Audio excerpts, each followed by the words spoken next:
할렐루야. 그의 성소에서 하나님을 찬양하며 그의 권능의 궁창에서 그를 찬양할지어다. 여호와를 찬양하라. 그의 능하신 행동을 찬양하며 그의 지극히 위대하심을 따라 찬양할지어다.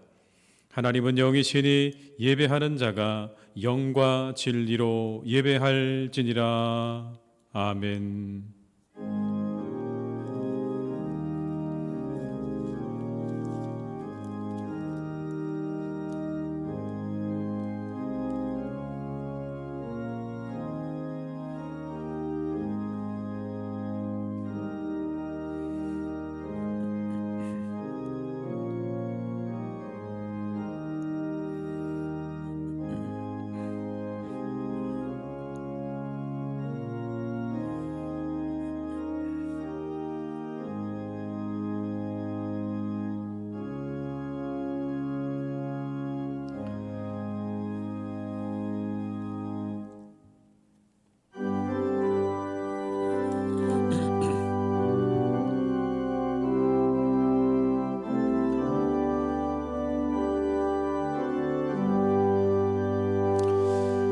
큰 영광 중에 계신 주 나 찬송합니다.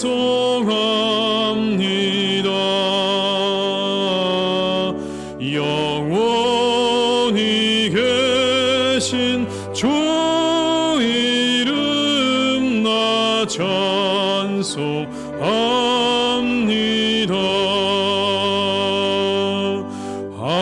한없이 크신 능력을 나 찬송합니다.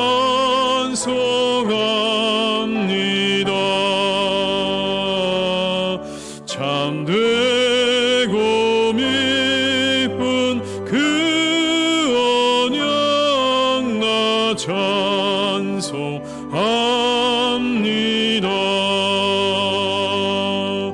온 천지 창조하시던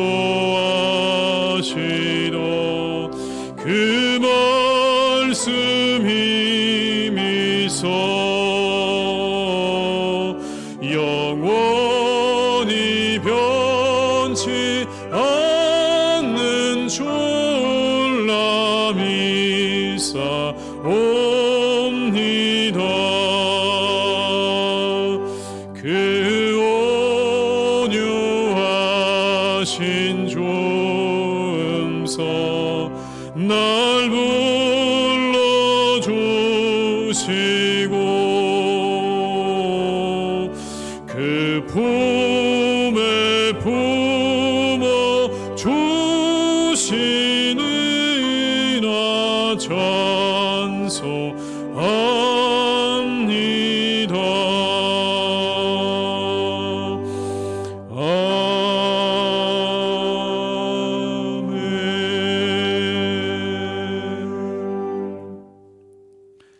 성시교독은 61번입니다. 성시교독 61번입니다. 내가 소리내어 여호와께 부르짖으며 내가 내 원통함을 그의 앞에 토로하며 내 영이 내 속에서 상할 때에도 주께서 내 길을 아셨나이다.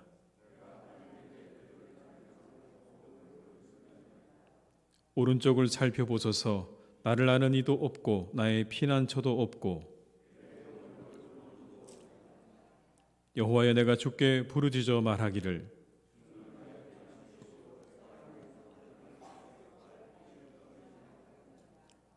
나의 부르짖음을 들으소서. 나는 심히 비천하니이다.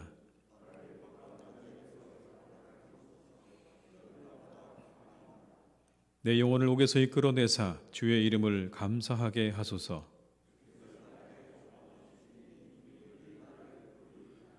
아멘. 이 시간 참회 기도를 함께 드리시겠습니다. 주님, 서시고 인도하시는 아버지 하나님 도와주시기만 합니다. 주, 우리와 함께 하시옵소서. 우리 모든 죄를 내어놓으사 하나님 우리가 한 주간을 살아가며 죄악된 모든 죄악을 받고서 불쌍히 여기시고 우리를 긍휼히 여겨주시옵소서. 이 시간 노래와 함께 하시는 나라 도와주시기를 간절히 소망합니다. 주님, 내 모든 죄를 아버지 하나님 보지 마시고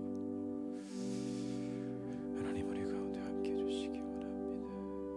주여, 오늘 도와주시옵소서. 주여, 인도하여 주시옵소서. 여호와께서 말씀하시되 오라, 우리가 서로 변론하자. 너희의 죄가 주홍 같을지라도 눈과 같이 희어질 것이요 진홍같이 붉을지라도 양털같이 희게 되리라. 아멘. 나는 전능하신 아버지 하나님 천지의 창조주를 믿습니다. 나는 그의 유일하신 아들 우리 주 예수 그리스도를 믿습니다. 그는 성령으로 잉태되어 동정녀 마리아에게서 나시고 본디오 빌라도에게 고난을 받아 십자가에 못 박혀 죽으시고 장사된 지 사흘 만에 죽은 자 가운데서 다시 살아나셨으며 하늘에 오르시어 전능하신 아버지 하나님 우편에 앉아 계시다가 거기로부터 살아있는 자와 죽은 자를 심판하러 오십니다. 나는 성령을 믿으며 거룩한 공교회와 성도의 교제와 죄를 용서받는 것과 몸의 부활과 영생을 믿습니다. 아멘.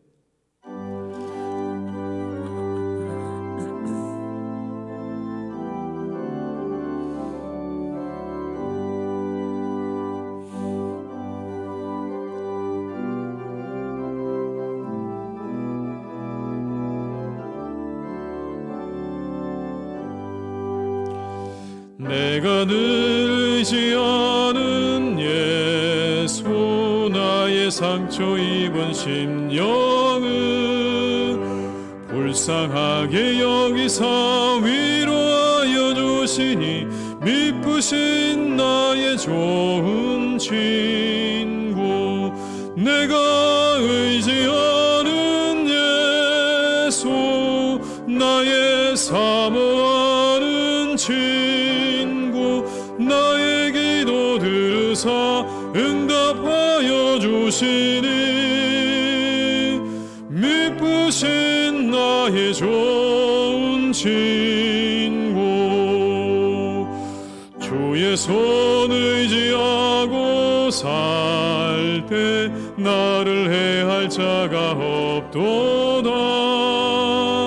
주님 나의 마음을 크게 위로하시니 미쁘신 나의 좋은 친구.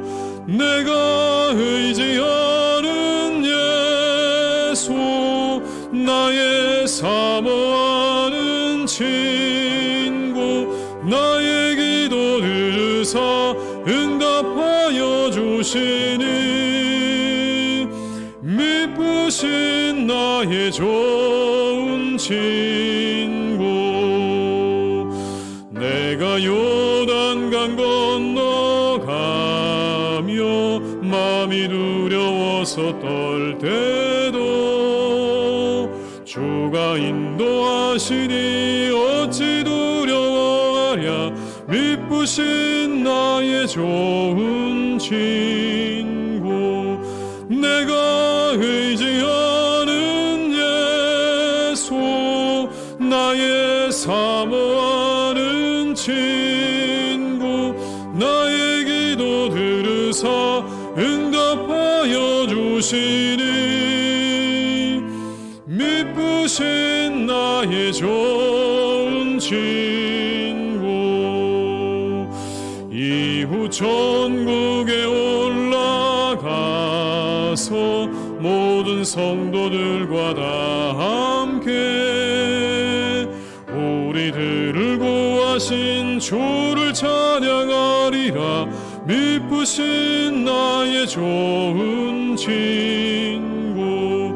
내가 의지하는 예수, 나의 사모하는 친구. 나의 기도 들으사 응답하여 주시니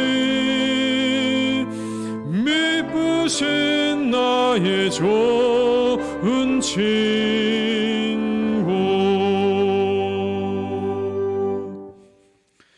거룩한 날 우리 계신 하나님의 말씀은 마태복음 13장 31절로 33절의 말씀입니다. 신약성경 22면에 기록되어 있는 마태복음 13장 31절로 33절의 말씀입니다. 말씀을 받들어 봉독하겠습니다. 또 비유를 들어 이르시되 천국은 마치 사람이 자기 밭에 갖다 심은 겨자씨 한 알 같으니 이는 모든 씨보다 작은 것이로되 자란 후에는 풀보다 커서 나무가 되매 공중의 새들이 와서 그 가지에 깃들이느니라. 또 비유로 말씀하시되 천국은 마치 여자가 가루 서말 속에 갖다 넣어 전부 부풀게 한 누룩과 같으니라. 아멘.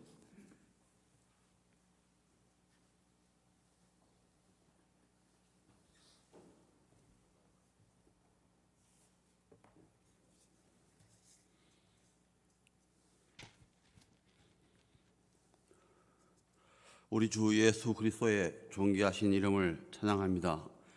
하늘이 주의 영광을 선포하고 궁창이 하나님 하신 일을 나타내며 땅과 바다와 거기에 거하는 모든 것들이 소리 높여 주를 송축합니다.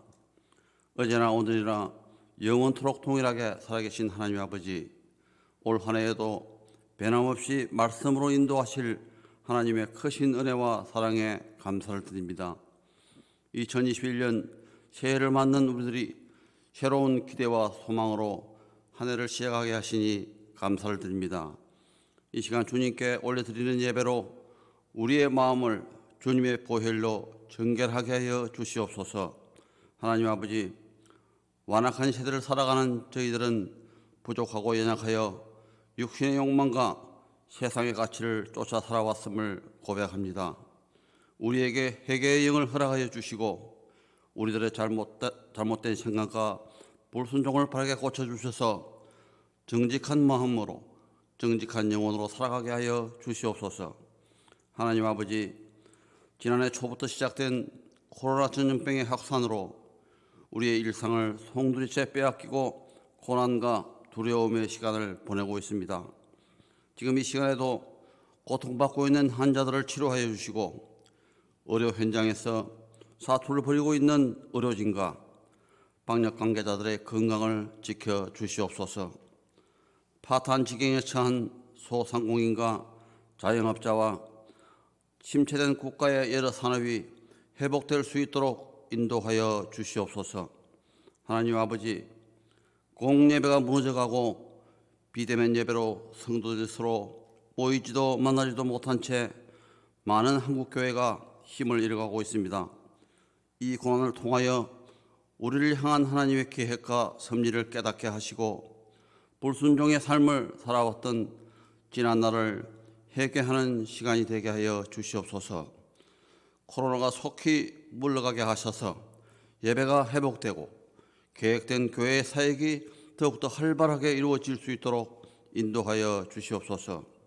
하나님, 세우신 우리 희성교회를 축복하시고 섬기는 담임 목사님과 교역자들에게 하나님의 크신 사랑과 은혜가 충만케 하옵소서. 우리 희성교회가 은혜와 진리 가운데 견고하게 서게 하시고 선한 영향력을 나타내어 하나님의 나라와 의를 구하는 공동체가 되게 하여 주시옵소서. 맡은 자가 구할 것은 충성이라고 하신 하나님, 2021년도 직분을 맡은 모든 재직과 헌신자들이 충성을 다하여 맡은 사명을 감당하기에 부족함이 없도록 인도하여 주시옵소서. 하나님 아버지, 박태웅 담임 목사님을 통하여 많은 아픔을 겪고 있던 우리 교회가 온전하게 회복되어 가고 날마다 선포하시는 말씀으로 은혜 충만한 교회로 변화되어 가게 하심을 감사드립니다. 박태웅 담임 목사님을 위임 목사로 세운 일에 온 성도가 합심하여 기도함으로 위임 절차가 은혜 가운데 이루어질 수 있도록 인도하여 주시옵소서. 찬양으로 주님의 성을 높이는 할렐루야 창대 소울리스트와 예배를 돕는 손길들을 축복하여 주시옵소서. 이 모든 말씀 길이요 진리요 생명 되신 우리 주 예수 그리스도 이름으로 기도드립니다. 아멘.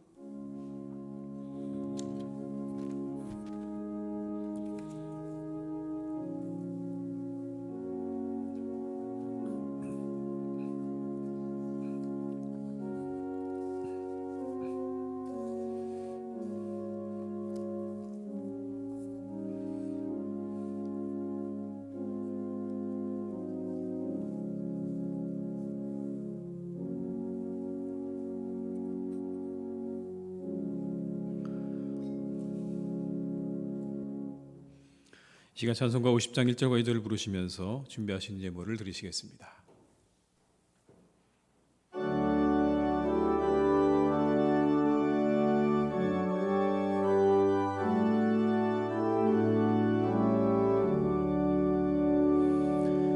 내게 있는 모든 것을 아낌없이 드리네. 사랑하고 의지하며 주만 따라 살리라. 좋게 드리네. 좋게 드리네. 사랑하는 구주 앞에 모두 드리네. 내게 있는 모든 것을 겸손하게 드리네.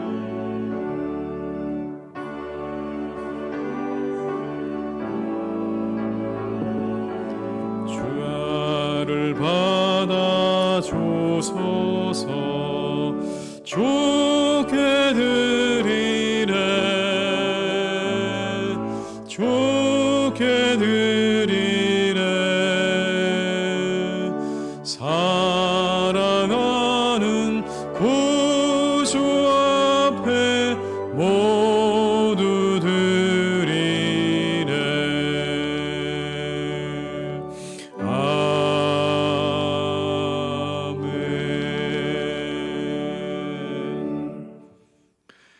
하나님 아버지 감사드립니다. 한 주간도 은혜 가운데 잘 살게 하시고 이렇게 우리가 다시 하나님 앞에 예배하게 하신 그 은혜에 감사를 드립니다. 우리가 비록 고난 중에 있지만 그 속에서도 희망을 보게 하시고 우리에게 소망을 주시는 하나님께 감사를 드립니다. 이때에도 성도들이 주께 마음을 다해 예물을 드립니다. 기쁘게 받아 주시옵소서. 받으시고 한량없는 은혜를 내려주시옵소서. 과부가 드렸던 두 렙돈 같은 심정으로 드리는 성도들의 예물을 기뻐 받아주시고 이 어려운 시간을 넉넉히 살아갈 수 있는 은혜를 하나님 베풀어 주시옵소서. 감사의 마음도 주시고 자족하는 마음도 주시고 일용할 양식과 건강도 주셔서 이때를 아버지 하나님이여 잘 살아갈 수 있도록 은혜 베푸시기를 원합니다. 11조로 감사 헌금으로 선교를 위해 이웃을 위해 그리고 주일 헌금으로 드립니다. 이 예물이 복음의 기쁜 소식을 세상에 알리는 귀한 도구가 되게 하여 주옵시고 이 고난의 때에 세상에 소외되고 낙심된 자들에게 위로와 소망이 되는 하나님의 사랑으로 쓰여지게 하여 주시옵소서.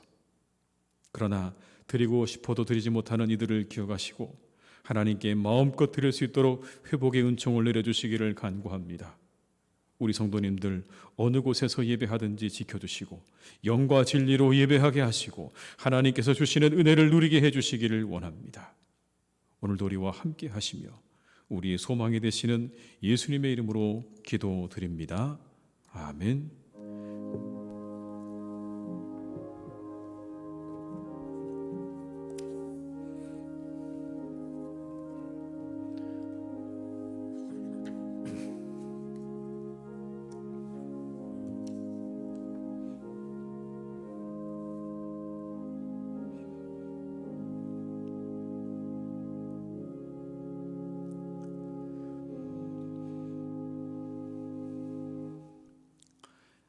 교회 소식을 말씀드리겠습니다. 우리 교회 올해 표어는 하나님 나라와 의를 구하는 공동체입니다.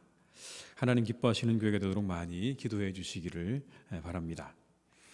오늘 예배는 오전 11시에 맞추어서 영상으로 송출하도록 하겠습니다. 모든 예배가 정상적으로 회복될 수 있도록 기도해 주시기를 부탁드립니다.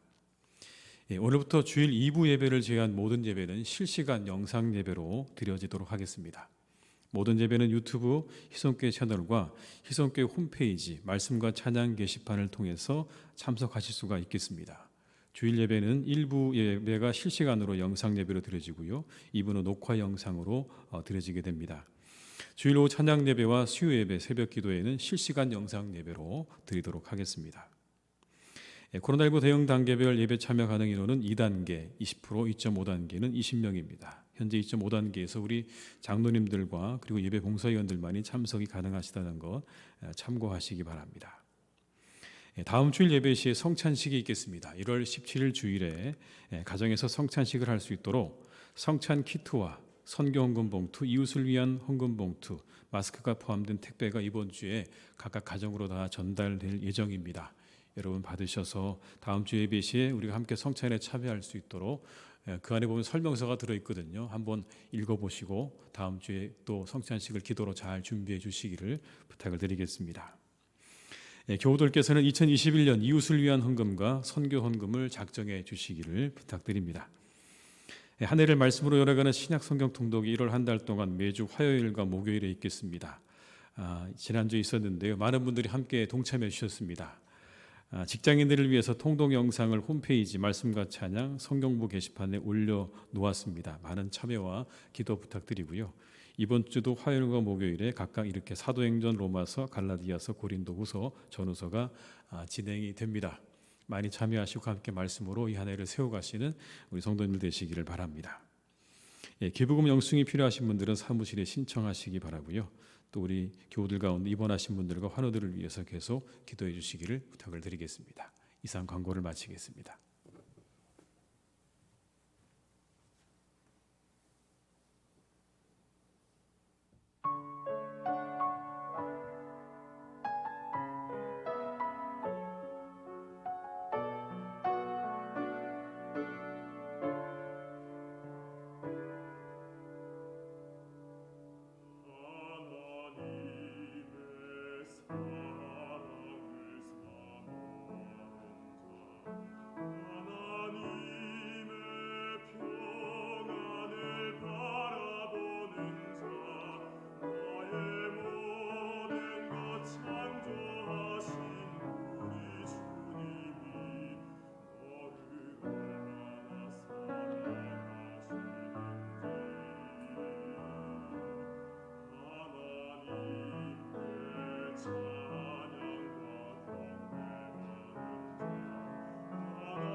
아멘. 은혜로운 찬양 감사드립니다.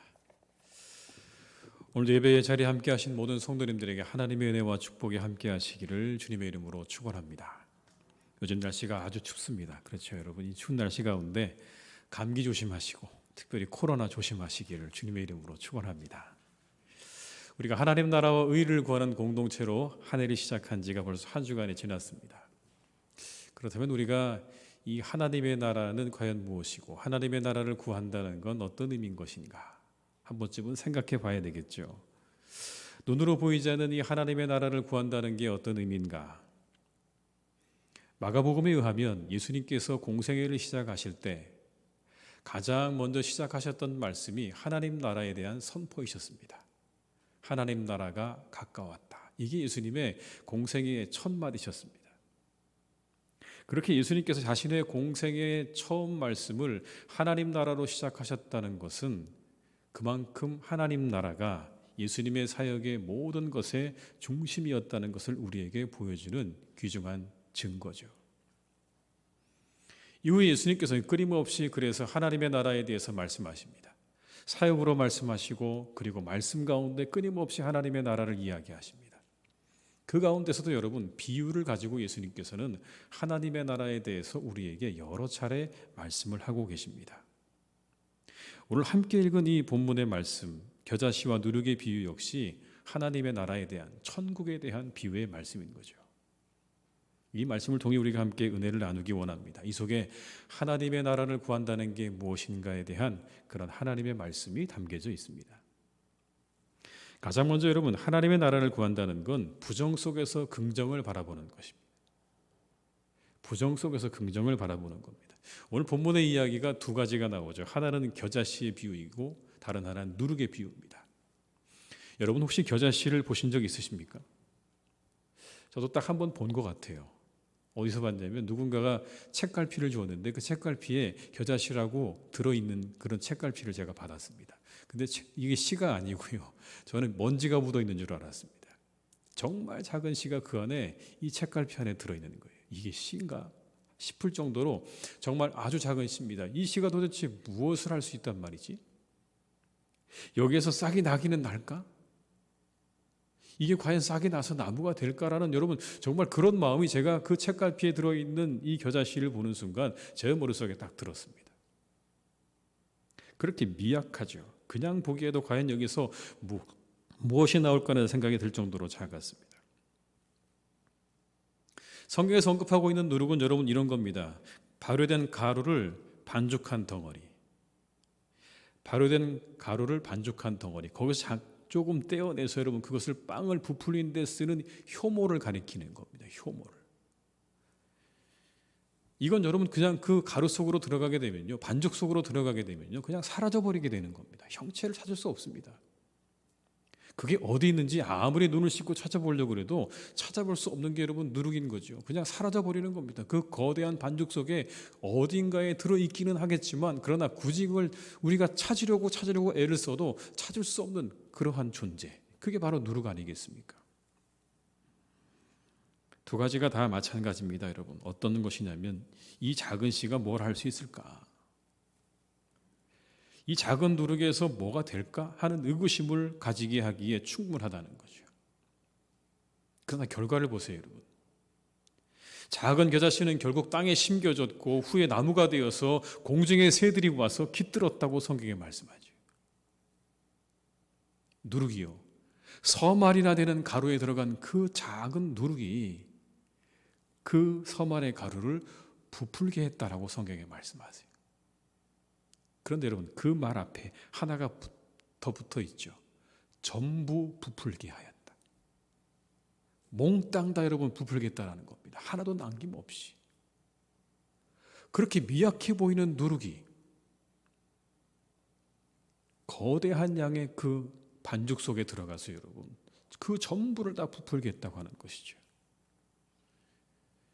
보기에는 정말 미약해 보이고 부족해 보이고 아무것도 아닌 것 같아 보이지만 그러나 시간이 지나고 나니 여러분 그 결과는 완전히 달라졌죠. 모든 게 달라졌습니다. 기대하는 것 이상입니다. 이 두 개의 비유는 우리에게 한 가지를 말씀합니다. 하나님의 나라가 이렇게 성장할 것이라고 하는 것에 대한 그러한 말씀이죠. 하나님의 나라는 이렇게 성장할 것이다. 이렇게 미약해 보이는 하나님의 나라의 그 시작은 그렇게 보일지 모르지만 그러나 두고 보아라. 하나님의 나라가 놀랍게 성장할 것이다. 실제로 그렇지 않습니까? 현재 우리가 살고 있는 이 지구에서 여러분 가장 많은 사람들이 누구를 믿냐면요, 예수 그리스도를 믿습니다. 비율로 따졌을 때 그렇습니다.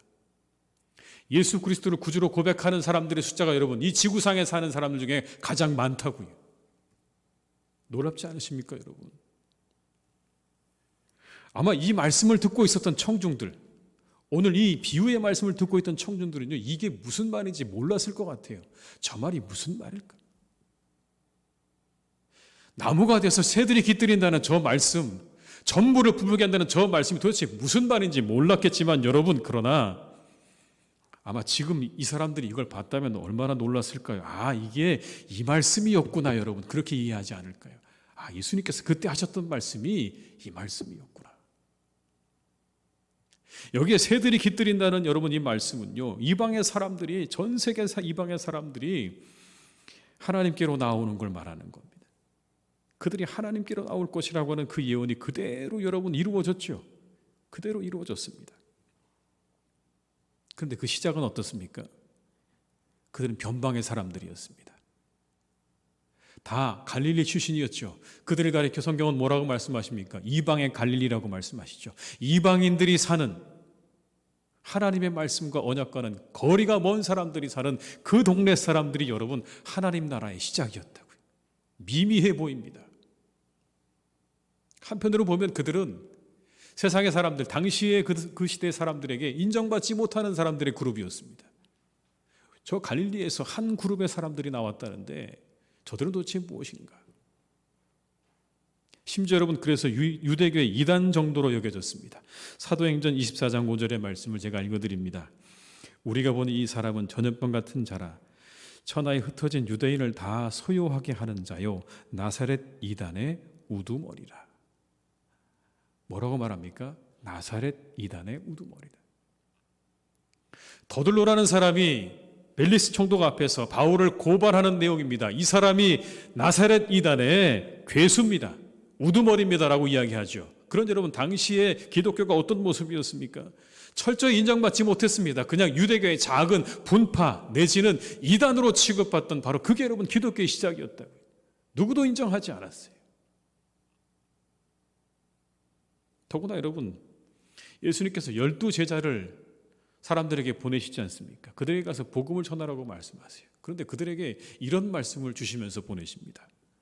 누구든지 너희를 영접하지 아니하고 너희 말을 듣지도 아니하거든 그 집이나 성에서 나가 너희 발의 먼지를 떨어버려라.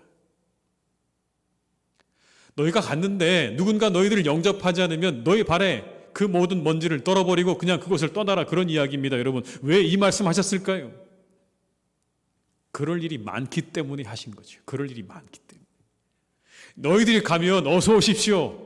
아, 예수님의 제자들이시군요. 복음을 가지고 오셨군요라고 말할 사람도 있겠지만 그러나 그렇지 않을 일이 훨씬 더 많다라는 겁니다. 사람들이 너희를 무시하고 너희들을 박대하고 너희들을 사람 취급도 하지 않거든. 그러거든 성 밖에 나가서 그 발의 모든 먼지를 떨고 다시 다른 곳으로 가라라고 하는 말씀인 거죠. 철저하게 여러분 인정받지 못하던 그룹이었어요. 그렇게 시작된 기독교입니다.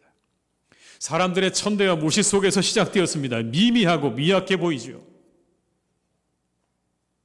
이 땅에 들어온 여러분 선교사님들 생각해 보십시오. 100수십 년 만에 이렇게 이 땅에 기독교가 왕성하게 부흥하게 될 줄 여러분 그분들이 꿈을 꿨을까요? 물론 그런 마음으로 왔을 겁니다. 이 땅에 하나님의 나라가 이루어지기를 바라는 마음으로, 이곳에 정말 복음이 심겨져서 이곳에서 하나님의 그 복음이 왕성하게 일어나기를 바라는 마음으로 오기는 왔겠지만 여러분 오늘 같은 이러한 모습이 만약에 그들이 눈으로 본다면 얼마나 깜짝 놀랄까요? 여러분 이곳이 한국이 맞는가? 5명 중에 1명이 교인인 날이 여러분 이렇게 찾아올 줄 꿈에도 생각했겠습니까? 얼마나 놀라운 일입니까 여러분? 새들이 나무에 깃든다는 말씀 그대로 다 이루어졌죠. 그렇게 미약하게 시작된 기독교가 오늘날에 이런 것을 보게 되면 우리는 그곳에서 하나님의 나라와 하나님의 능력을 보게 되는 것입니다. 그 시작이 그렇게 미약하지만 미미해 보이지만 그러나 그 속에 역사하시는 하나님의 능력은 위대한 것이죠. 그 시간 속에 관통하고 있는 하나님의 은혜와 능력은 여러분 우리가 감히 상상할 수 없다라는 걸 이 말씀은 우리에게 하고 계시는 거죠. 그래서 하나님의 나라를 구한다는 건 여러분 하나님의 능력을 바라보는 겁니다. 작은 겨자씨에서 새들이 깃드는 나무를 보는 것, 누룩에서 부푼 빵을 보는 겁니다. 여러분 그게 하나님의 나라를 구하는 자의 자세인 거죠. 하나님의 능력을 기대하면서 여러분 비록 작고 보잘것없고 연약하지만 그 속에 담겨져 있는 그 복음의 생명력을 가지고 여러분 분명히 우리에게 위대한 일이 일어날 것이라고 믿고 그리고 끊임없이 나아가는 바로 그것이 하나님의 나라를 구하는 자의 자세인 거죠. 이처럼 불가능해 보이는 것에서 가능성을 보는 겁니다. 하나님의 능력이 함께 하심을 바라보는 겁니다. 그 안에서 꿈꾸는 겁니다. 우리 가운데 역사하시는 하나님의 능력을 의지하는 것이죠. 오늘 여러분 우리의 삶이 힘들고 어려워도 우리를 인도하시는 하나님을 바라보시면서 다시 일어나시기를 주님의 이름으로 축원합니다. 하나님 나라를 구한다는 건 이처럼 부정 속에서 하나님의 능력을 바라보면서 긍정을 향해 나아가는 것입니다. 이게 과연 무엇을 할 수 있을까? 이 겨자씨가 무엇을 할 수 있을까? 이 누룩이 뭘 할 수 있을까라는 마음을 우리가 딛고 하나님이시면 이 안에서 생명을 틔워서 나무를 만드시고 그 위에 새들이 깃들게 하실 수 있는 능력이 있다. 이 누룩으로 빵을 전부 부풀리게 하시는 능력이 있다고 하는 그 믿음을 가지고 그 하나님의 능력을 의지함으로 여러분 나아가는 것이 그것이 바로 하나님의 나라를 구하는 것입니다. 겨자씨로 나무가 되게 하시는 하나님의 능력이 여러분과 함께 하실 줄 믿습니다. 올 한 해 가운데 함께 하실 것입니다. 우리가 비록 보기에 여러분 겨자씨 같아도 누룩 같아도 여러분 염려하지 마십시오. 누가 함께 하신다고요? 하나님이 함께 하십니다. 우리가 그 하나님의 능력을 의지하는 한, 우리가 그 하나님의 능력을 바라보는 한 우리는 분명히 큰 나무가 될 줄 믿습니다. 부푼 빵이 될 줄로 믿습니다.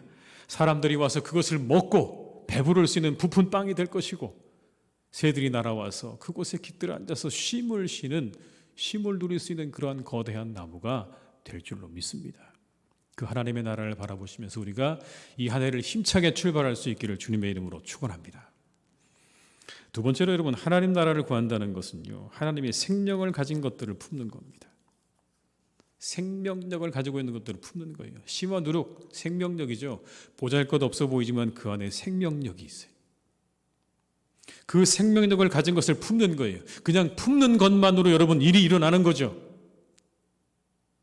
땅이 씨를 품었기 때문에 그래서 계속 거기에서 싹이 나고 줄기가 나오고 열매가 나오는 거 아닙니까? 그냥 땅이 줄기와 열매를 낼 수 있습니까, 여러분? 씨가 떨어지지 않았는데 어떻게 여러분 땅이 줄기와 열매를 낼 수 있습니까? 할 수 없습니다.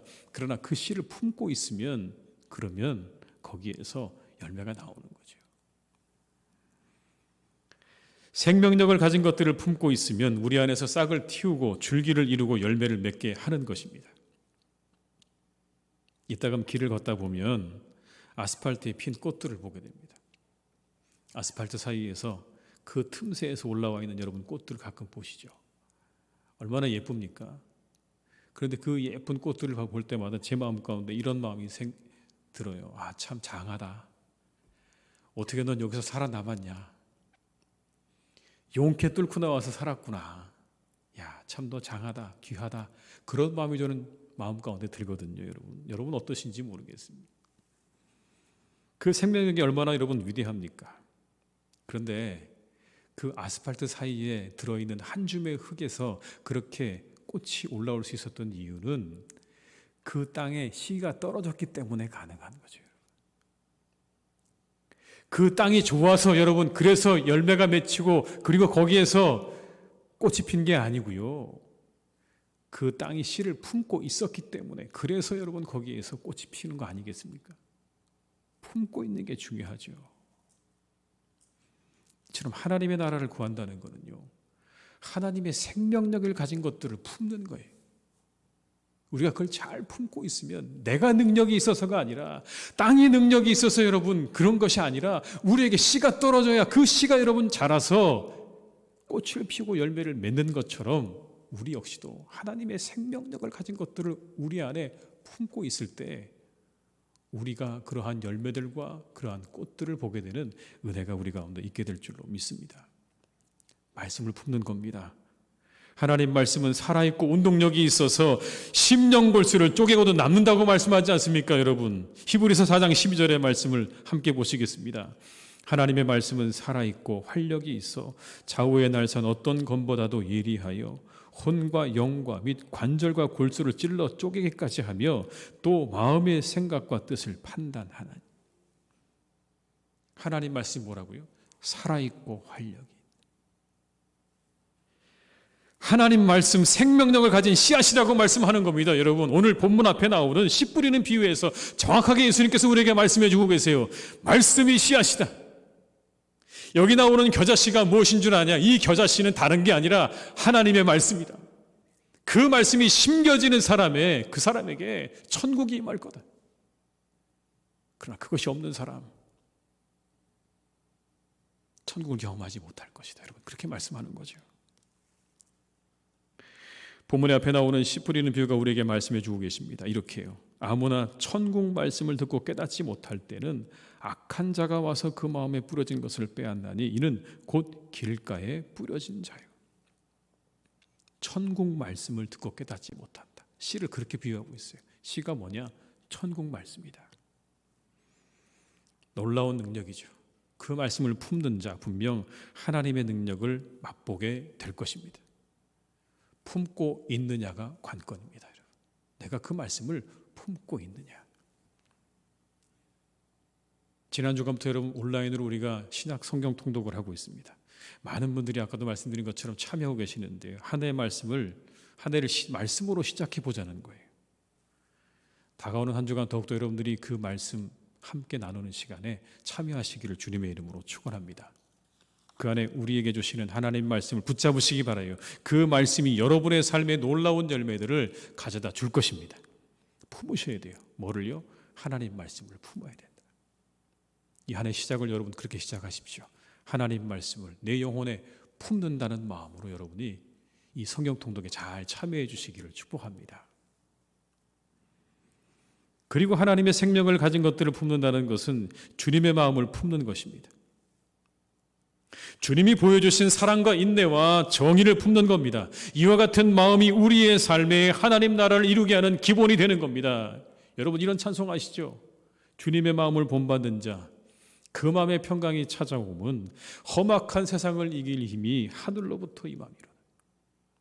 가는 길 거칠고 험하여도 내 마음의 불평이 없어지면 십자가 고난을 이겨내신 주님의 마음 본받음이라. 주님의 마음 본받아 살면서 그 거룩하심 나도 이루리. 찬송가 455장입니다.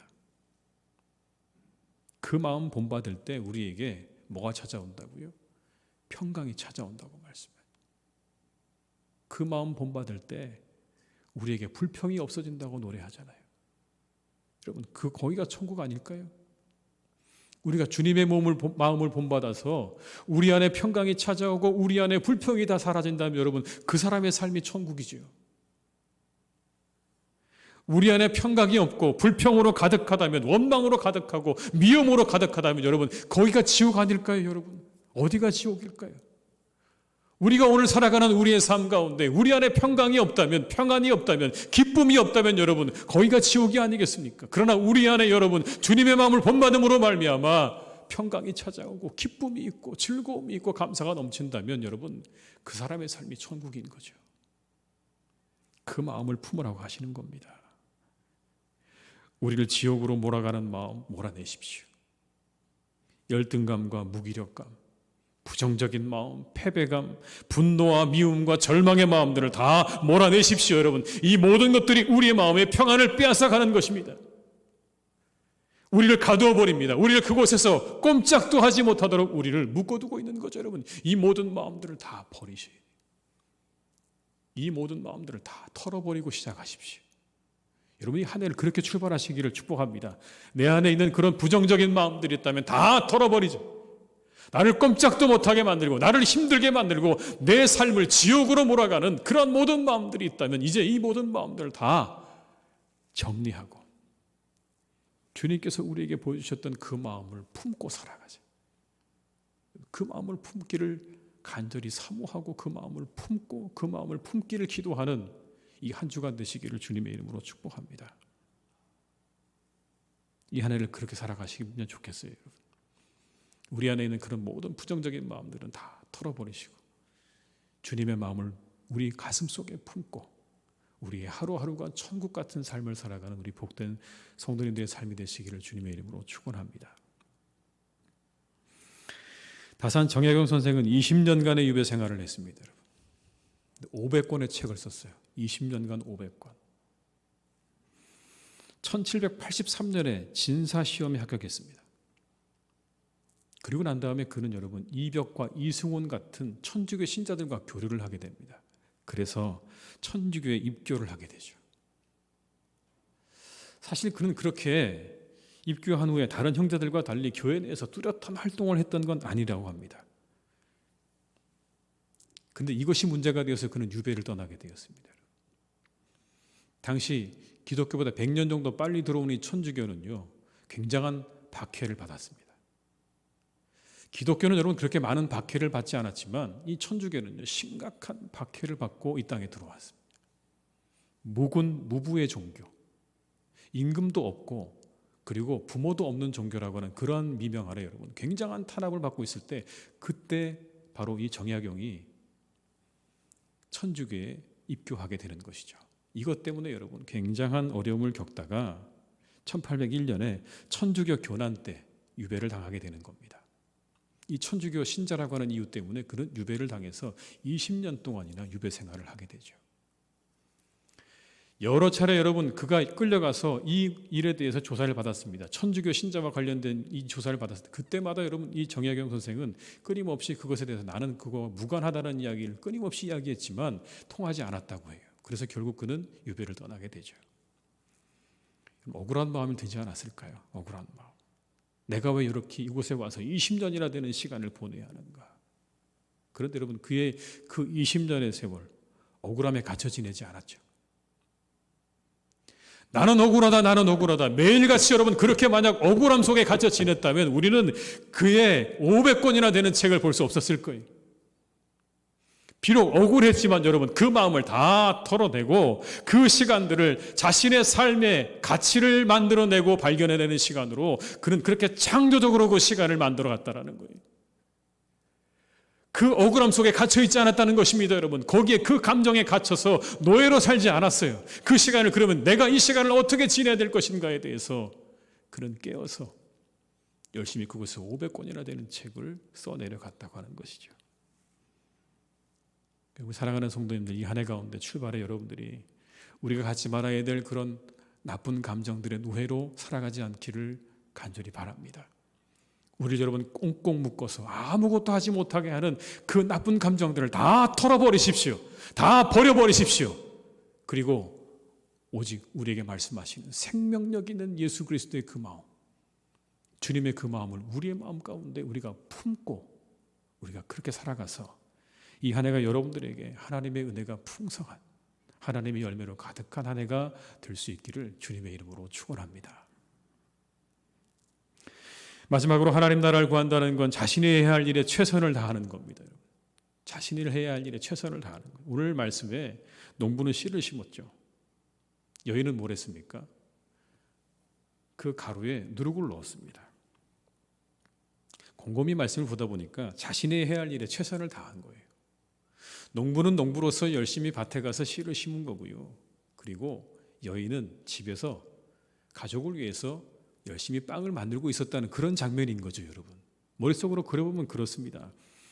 당시 사람들에게 보면 이게 그렇게 대단한 일은 아니었을 게 맞아요. 늘 하는 일이고 해야 하는 일이게 분명합니다. 밭에 나가 씨를 심고 그리고 집에서 빵을 만들어서 가족을 위해서 만드는 일 늘 해야 하는 일이죠, 여러분. 그런데 오늘 예수님께서 이 두 사람을 천국 비유의 예로 들고 계시다고 하는 거예요. 늘상 해야 하는 그 일을 하고 있는 두 사람을 이야기하시면서 오늘 예수님께서 천국이 이렇게 시작된다고 우리에게 말씀하시잖아요. 씨가 심겨져서 여러분, 그래서 나무가 되는 것, 그건 그 다음 얘기고요. 누룩이 들어가서 빵이 되어지는 그것도 그 다음 얘기입니다. 그 과정 속에 보게 되면, 그 시작점에 보게 되면 이 농부와 여인이 나가서 열심히 밭에 가서 씨를 심고 그리고 반죽을 하고 거기에 누룩을 넣는 장면을 우리가 머릿속으로 그려보면 하나님 나라의 시작은 여러분 특별한 게 시작되는 게 아니라 그렇게 우리의 일상 가운데서 있었다는 걸 확인할 수 있는 거예요. 우리의 일상에 성실한 그 삶 속에 하나님의 나라가 임한다는 걸 말씀하는 것 아니겠습니까? 우리 각자에게 하나님께서 할 일들을 주셨죠. 자신들이 해야 할 일들에 대해서 우리에게 하나님께서 허락해 주신 그 일들에 대해서 최선을 다하는 여러분, 그 자리가 하나님의 나라가 이루어지는 자리가 아니겠습니까? 내게 맡겨주신 일들에 최선을 다하는 곳에 천국이 이루어지는 겁니다.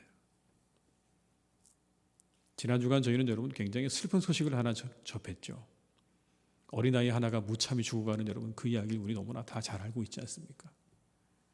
정말 가슴이 너무 아프더라고요. 어떻게 이런 일이 있을 수 있을까? 그 아이의 인생이 너무 가슴 아프더라고요. 부모에게 버림받고 그리고 무참히 그렇게 죽어갔던 그 아이가 너무나 불쌍하게 여겨졌습니다. 여러분, 왜 그랬을까요? 내게 맡겨주신 것에 최선을 다하지 않는 여러분, 그곳이 지옥입니다. 내게 맡겨주신 모든 것들에 우리가 최선을 다하지 않으면 여러분, 그런 일들이 생겨나는 것이죠. 로마서 14장 17절의 말씀입니다. 하나님의 나라는 먹는 것과 마시는 것이 아니요 오직 성령 안에 있는 의와 평강과 희락이라. 우리가 의와 평강과 희락을 누리는 곳이 곧 천국입니다. 이처럼 우리가 의와 평강과 희락을 누리기 위해서는 기본적으로 각자의 삶을 성실히 사는 것이 필요합니다. 여러분, 거기에 의가 이루어지고 그곳에 평강과 희락이 찾아오게 되는 겁니다. 만약 오늘 농부가 제때에 씨를 뿌리지 않았다고 생각을 해봤습니다. 제가 여러분, 씨를 뿌리지 않았다. 어떻게 될까? 일단은 싹이 안 나겠죠. 자랄 나무도 없겠죠. 그럼 거둘 열매도 없다는 얘기입니다. 그건 여러분 그걸로 끝나는 게 아니죠. 단순히 여러분 그렇게 씨 뿌리지 않아서 그걸로 끝나는 게 아니고요. 그 일로 인해서 가족은 궁핍함을 경험해야 되는 거죠. 농부가 나가서 열심히 여러분 밭을 갈고 거기에 씨를 뿌리고 물을 주고 거름을 주고 그래서 잘 그 나무들이 자라서 거기에 주렁주렁 열매들이 매달려야 그래 여러분 가족들이 그것으로 평안한 삶을 누릴 수가 있는데 그걸 감당하지 않는다고요. 그 끝은 여러분 뻔한 겁니다. 그 가족들이요 고생을 하게 될 거예요. 그것으로 가족은 평화로운 삶을 유지할 수 있는 거예요.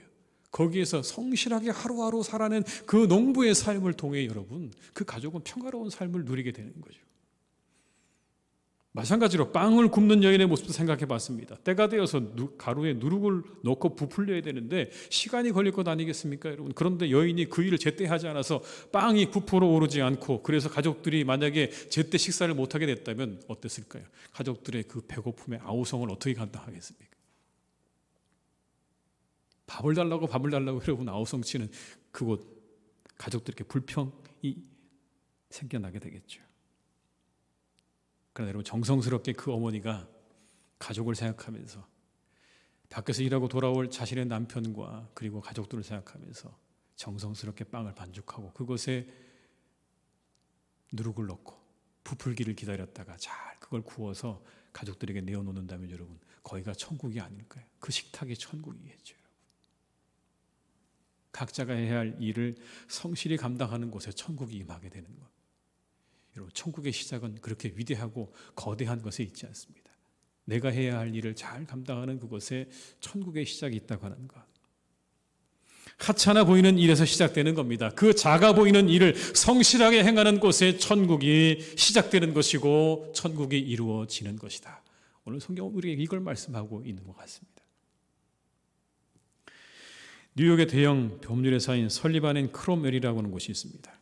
높은 연봉과 뛰어난 복지 혜택으로 유명한 그런 아주 대형 로펌인데요. 한때 이곳에 이 꿈의 직장에 많은 변호사들이 왔다가 몇 년을 채우지 못하고 다 떠나는 일이 생겼습니다. 그러다 보니까 이 회사가 손해가 나는 거예요. 좀 적응할 만하고 정착할 만하면 다 떠나버리는 겁니다. 그래서 이유를 찾았어요. 왜 그랬을까? 왜 사람들이 떠날까? 이 회사를, 이 좋은 회사를 왜 떠날까? 여러 가지를 고민해 봤습니다. 연봉 때문인가? 아니면 복지 때문인가? 아니면 승진 때문인가? 여러 가지를 여러분 면밀히 조사를 했는데 이유는 이거였습니다. 여러분, 존중받는 말 한마디가 없어서 떠나는 거였어요. 복지도 연봉도 승진도 아니었고요. 그곳에서 내가 존중받지 못한다는 여러분 그 이유 하나 때문에 사람들이 다 떠나기 시작한 거예요. 그래서 임원들이 결정하길 뭐라고 이렇게 결정한 겁니다. 우리 앞으로 캠페인을 펼치자. 우리 만나면 누군가에게 부탁합니다. 고맙습니다라는 말을 우리가 계속해서 하자. 임원들부터 하자. 이런 캠페인을 벌이기 시작한 겁니다. 여러분. 그래서 만나는 사람들에게 고맙습니다. 부탁합니다. 정중의 일들을 부탁하고요. 해준 일에 대해서 감사하다고 고맙다고 그렇게 이야기를 하고 그렇게 1년이 지난 다음에 이 회사는요. 가장 이직률이 높았던 회사에서 가장 만족도가 높은 회사로 180도 변해 있었다고 하는 것입니다. 사소해 보이지만 우리의 말 한마디가 천국을 만드는 것입니다. 여러분. 우리의 말 한마디가 천국을 만드는 거죠. 그게 시작이에요. 우리의 성실함이 천국을 만드는 시작인 것입니다. 내가 해야 할 그 일을 성실하게 잘 감당하는 여러분, 거기에 천국의 시작이 있다는 걸 우리에게 말씀하고 있는 거죠. 그렇습니다. 우리가 해야 할 일을 우리가 소홀히 하게 되면 그곳에 모든 평화와 안전이 다 깨지게 됩니다. 그러나 우리가 내게 주어진 그 일을 잘 감당할 때 그곳에서 비로소 천국이 시작되어진다는 걸 우리가 기억한다면 여러분, 이 한 해의 시작 가운데 성실하게 이 한 해 내게 주어진 일들을 잘 감당하겠다는 마음으로 출발하시기를 주님의 이름으로 축복합니다. 그때 여러분, 우리가 우리의 삶 가운데 천국을 이루고 평화를 누리는 그런 복된 한 해가 될 줄로 믿습니다. 이 한 해가 그런 한 해가 되시기를 주님의 이름으로 축원합니다. 기도하시겠습니다. 아버지 하나님, 참 감사합니다. 오늘도 저희를 부르셔서 이 예배 자리 가운데 있게 하셨습니다. 우리 사랑하는 교우들 하나님 어느 곳에 있든지 항상 함께 하셔서 그 자리를 축복해 주시옵소서. 하나님의 은혜를 경험하는 자리가 되게 하시고 말씀하시는 아버지 하나님의 은혜를 경험하는 자리가 되게 하시며 주님의 놀라운 축복을 경험하는 자리가 될 수 있도록 우리 모든 교우들의 삶의 자리를 축복하여 주시옵소서. 간절히 원하옵기는 그 자리가 천국이 될 수 있기를 간절히 원합니다. 그곳에서 하나님의 능력을 바라보게 하시고 오직 아버지 하나님의 크고 놀랍고 위대하신 그 능력을 바라보며 나아가는 우리 모든 성도님들 될 수 있기를 간절히 원합니다. 주님 축복하여 주옵시고 우리의 모든 일상을 성실하게 감당하는 우리 사랑하는 교우들의 이 한 해가 되게 하여 주시옵소서. 우리 안에 있는 나쁜 모든 것들을 다 털어버리게 하시고 이제 오직 하나님의 말씀과 하나님의 마음으로, 예수 그리스도의 마음으로 우리의 마음 가운데 그것을 품고 살아가는 한 해가 되기를 간절히 소망하오니 하나님, 우리에게 이와 같은 은혜를 허락하여 주시옵소서. 말씀을 품는 은혜, 그리스도의 마음을 품는 은혜를 허락해 주셔서 이 한 해 우리의 삶이 천국을 경험하는 삶이 되도록 우리와 함께하여 주시옵소서. 어느 곳에 있든지 무엇을 하든지 어떤 형편에 처해 있든지 하나님, 우리의 삶이 천국을 경험하는 복된 삶이 될 수 있도록 우리와 함께 하시기를 간절히 원하옵고 이 한 해 우리 모든 성도님의 삶 가운데 풍성케 하시는 아버지 하나님의 은혜와 역사로 함께 하시기를 간절히 원하오며 예수님의 이름으로 기도드립니다. 아멘.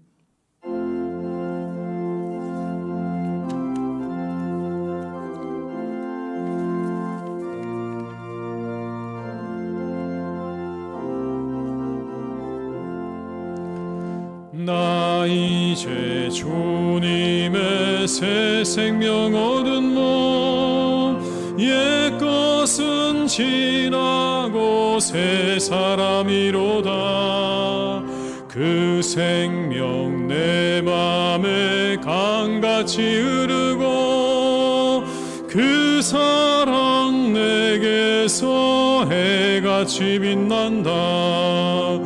영생을 누리며 주 안에 살리라. 오늘 함께 살리라. 주 안에 감추인 새 생명 얻으니 이전에 좋던 것 이제는 값없다. 하늘의 은혜와 평화를 맛보니 찬송과 기도로 주 함께 살리라. 영생을 누리며 주 안에 살리라. 오늘도 내일도 주 함께 살리라. 산천도 초목도 새 것이 되었고 죄인도 원수도 친구로 변한다. 새 생명 얻은 자 영생을 누리니 주님을 모신 맘 새 하늘이로다. 영생을 누리며 주 안에 살리라. 오늘도 내일도 주 함께 살리라. 주 따라가는 길 험하고 멀어도 찬송을 부르며 뒤따라가리라. 나 주를 모시고 영원히 살리라. 날마다 섬기며 주 함께 살리라. 영생을 누리며 주 안에 살리라. 오늘도 내일도 주 함께 살리라. 지금은 우리 주 예수 그리스도의 은혜와 아버지 하나님의 크신 사랑하심과 성령님의 교통하심에 인도하시는 은혜가 이 시간 하나님 앞에 예배하며 하나님의 나라를 구하는 자로 다짐하며 세상으로 나아가는 우리 모든 교우들과 우리의 모든 가정들과 사랑하는 교회와 나라와 민족 위에 온 열방 위에 이제와 영원토록 함께 하시기를 간절히 축원하옵나이다. 아멘.